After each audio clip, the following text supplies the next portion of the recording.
அதிரசம் நல்லா வருமா வராதான்னு இனி டென்ஷனே இல்லைங்க. தீபாவளிக்கு அதிரசம் செய்ய ஆரம்பிக்கலைன்னா இந்த வீடியோவை பார்த்துட்டு ஆஸ் இட் இஸ் அப்படியே செஞ்சு பாருங்கள். எண்ணெயில் அதிரசம் போட்டால் உங்களுக்கு உடஞ்சி போகாமல் பிரிஞ்சு போகாமல் 100% பர்ஃபெக்டாக வரும். வீடியோவை ஸ்கிப் பண்ணாமல் பாருங்கள். வாங்க எப்படி செய்யுதுன்னு பார்க்கலாம். நான் அதிரசம் பண்ணுறதுக்கு 1/2 கிலோ அளவுக்கு அரிசியை நல்லா ஊற வச்சுட்டு அந்த அரிசியிலேருந்து தண்ணியை வடிகட்டிட்டு அப்படியே ஒரு பாத்திரத்தில் எடுத்து வச்சுருக்கேங்க. குறைஞ்சபட்சம் அரிசி 2 மணி நேரம் ஊற வச்சு எடுத்தாலே போதும். அதுக்கு மேலே நம்ம அரிசி ஊற வைக்க தேவையில்லை. இப்போது இந்த அரிசி நான் ரேஷன் பச்சரிசி தான் எடுத்திருக்கேன். இந்த டம்ளரில் ஒரு 2 டம்ளர் அளவுக்கு நான் ரேஷன் பச்சரிசி எடுத்திருக்கேன். நீங்கள் எந்த பச்சரிசி வேணாலும் எடுத்துக்கலாம். அடுத்ததாக நம்ம ஊற வச்ச அரிசியை ஒரு 20 நிமிஷம் இந்த மாதிரி நல்லா காய வச்சுக்கோங்க.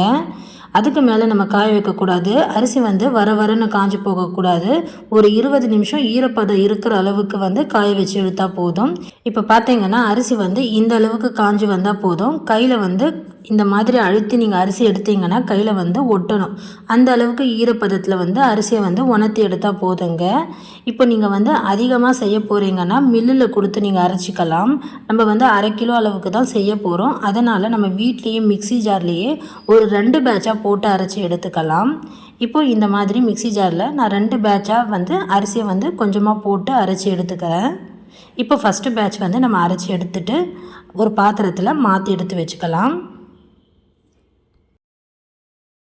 இப்போ நம்ம 2 பேட்சாக மாவை அரைச்சி எடுத்து அதே பாத்திரத்தில் எடுத்து வச்சாச்சுங்க.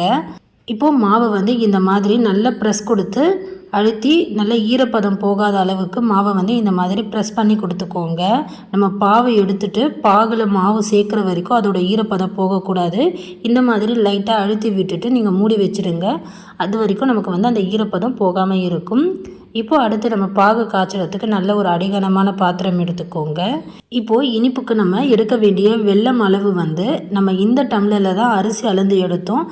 2 டம்ளர் அரிசி நல்லா குமிச்சு எடுக்கணும். அதே டம்ளரால் 2 டம்ளர் அளவுக்கு தலை தட்டி நம்ம 2 டம்ளர் வெல்லம் சேர்த்துக்கணும். இதுதாங்க கரெக்டான அளவு.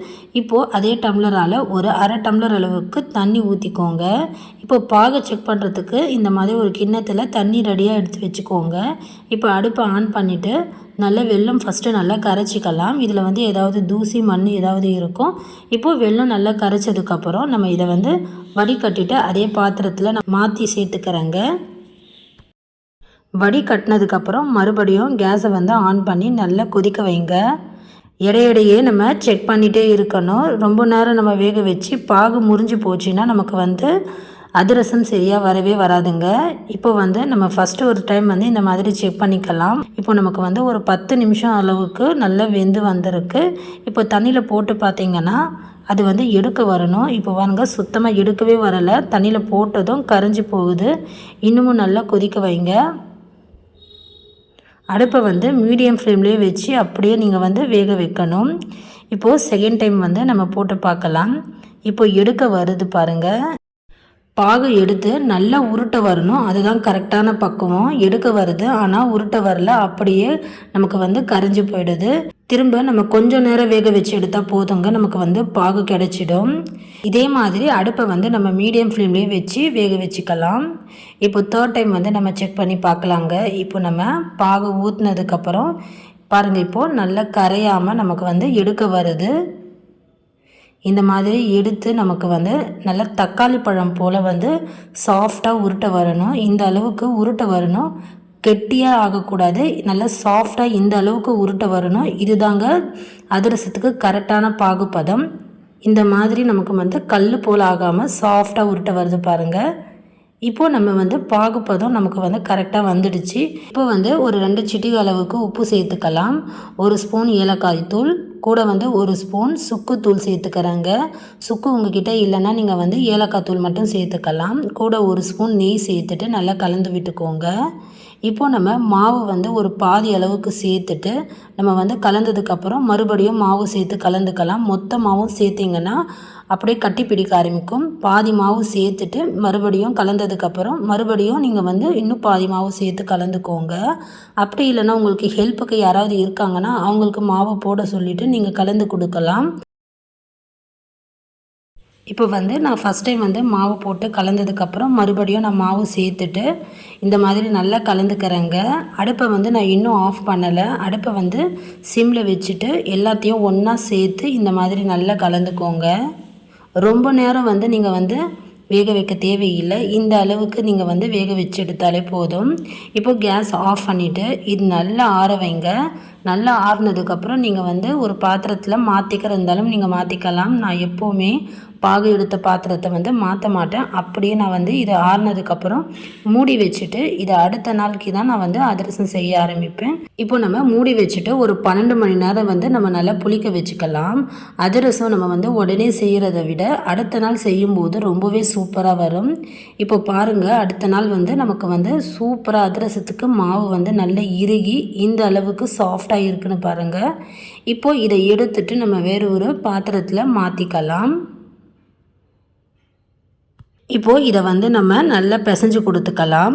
மாவை வந்து நல்லா அழுத்தம் கொடுத்துட்டு சப்பாத்தி மாவு போல் நல்லா பிசைஞ்சு எடுத்துக்கோங்க. அதிரச மாவு ரொம்ப இறுகி கெட்டியாக இருந்துச்சுன்னா மட்டும் கொஞ்சம் சூடான தண்ணியை வந்து ஆறுனதுக்கப்புறம் ஒரு 2 ஸ்பூன் அளவுக்கு மட்டும் சேர்த்து நீங்கள் வந்து பிசைஞ்சிக்கோங்க. அப்படி இல்லாமல் ரொம்ப லூஸாக இருந்ததுன்னா அரிசி மாவு சேர்த்துட்டு நீங்கள் வந்து நல்லா பிசைஞ்சி எடுத்துக்கோங்க. இப்போ நம்ம அதிரசத்துக்கு மாவு எடுத்து உருட்டிட்டு நான் 2 விதமாக செஞ்சு காமிக்கிறேங்க. ஒன்று ஓட்டை போட்டது, ஒன்று ஓட்டை போடாமல் தட்டையாக செய்கிற மாதிரி நான் செஞ்சு காமிக்கிறேன். ஃபஸ்ட்டு மாவு வந்து இந்த மாதிரி தட்டையாக தட்டி எடுத்துக்கோங்க. இப்போ ஓட்டை போடுறதுக்கு அதிரசத்துக்கு கொஞ்சம் திக்காக தட்டிட்டு ஓட்டை போட்டுக்கோங்க. உங்களுக்கு வந்து எது வேணுமோ நீங்கள் வந்து செஞ்சுக்கலாம். இப்போது எண்ணெயில் பொரிக்கிறதுக்கு நம்ம அதிரசம் அப்படியே போடாமல் ஃபஸ்ட்டு ஒரு சின்ன துண்டு வந்து நம்ம போட்டு பார்க்கலாம். பிரிஞ்சு போகாமல் இந்த மாதிரி எண்ணெயிலேருந்து எலும்பி மேலே வரணும். எண்ணெயோட சூடு அளவு பாருங்கள் கரெக்டாக இருக்குது. அதே மாதிரி நமக்கு வந்து பிரிஞ்சியும் போகலை. இப்போ வெளியே எடுத்துட்டு நம்ம அதிரசம் போட்டுக்கலாம். இப்போ நம்ம ஃபஸ்ட்டு செஞ்ச ஓட்டை இல்லாத அதிரசம் போட்டுக்கலாம். இப்போ பாருங்கள் நல்லா வெந்து எழும்பி மேலே வந்ததுக்கப்புறம் நம்ம திருப்பி போட்டுக்கலாம். எண்ணெய் நல்லா சூடானதுக்கப்புறம் அடுப்பை வந்து இதே மாதிரி நீங்கள் வந்து மீடியம் ஃப்ளேம்லேயே வச்சு எல்லா அதிரசத்தையும் நீங்கள் வந்து பொரித்து எடுக்கணும். எக்காரணத்தை கொண்டும் ஹை ஃப்ளேமில் வச்சு நீங்கள் பொரிக்கக்கூடாது. ஜஸ்ட்டு 1 நிமிஷம் வெந்ததுக்கப்புறம் திருப்பிடுங்க. ரொம்பவே சீக்கிரமாக அதிரசம் வெந்துடும். இப்போது 2 பக்கமும் நல்லா வெந்துடுச்சு. இப்போது இந்த தட்டையான அதிரசத்துக்கு ஃபஸ்ட்டு இந்த மாதிரி ஒரு கரண்டியால் எடுத்து இன்னொரு கரண்டியை வச்சு நல்லா ப்ரெஸ் பண்ணுங்கள். எண்ணெய் எல்லாமே வடிஞ்சு வந்துடும். ரொம்ப அழுத்தாமல் லைட்டாக ப்ரெஸ் பண்ணி விட்டுக்கோங்க, இல்லைன்னா ரொம்ப வரன்னு அதிரசம் ஆகிடும். இப்போது 2வது நம்ம ஓட்டை போட்ட அதிரசம் போட்டுக்கலாம். போட்டுட்டு ஜஸ்ட்டு 1 நிமிஷம் வெந்ததுக்கப்புறம் திருப்பி போட்டுட்டு இதையும் நம்ம வெளியே எடுத்துடலாம். இப்போ நல்லா வெந்துடுச்சு. இப்போ இந்த அதிரசத்துக்கு நம்ம வந்து அழுத்தக்கூடாது. இதை வந்து எண்ணெயை அப்படியே நல்லா வடிச்சிட்டு அப்படியே எடுத்து வச்சிடணும். ஃப்ரெண்ட்ஸ், அவ்வளோதான். இதே மாதிரி எல்லா அதிரசத்தையும் நீங்கள் வந்து பொரித்து எடுத்துக்கோங்க. அதிரசம் பொரித்து எடுத்து வைக்கும்போது அந்த பாத்திரத்துக்கு அடியில் வந்து ஒரு தட்டு வச்சுடுங்க. அதுக்கப்புறம் மேலே அதிரசம் வச்சிங்கன்னா எண்ணெய் எல்லாமே வடிஞ்சு அந்த தட்டுக்கு அடியில் போய் தங்கிடும். இந்த டிப்ஸ் எல்லாம் ஃபாலோ பண்ணி நீங்களும் இந்த தீபாவளிக்கு அதிரசம் வீட்டில் செஞ்சு பாருங்கள். கண்டிப்பாக உங்களுக்கும் பர்ஃபெக்டாக சூப்பராக வரும். வெளியே நல்லா மொறுமொறுன்னு உள்ள நல்லா சாஃப்டாகவும் சூப்பராக இருக்கும். இந்த வீடியோ உங்களுக்கு பிடிச்சிருந்ததுன்னா மறக்காமல் லைக் பண்ணுங்கள், ஷேர் பண்ணுங்கள். கோமதி ஃபுட் சேனலை சப்ஸ்கிரைப் பண்ணிக்கோங்க.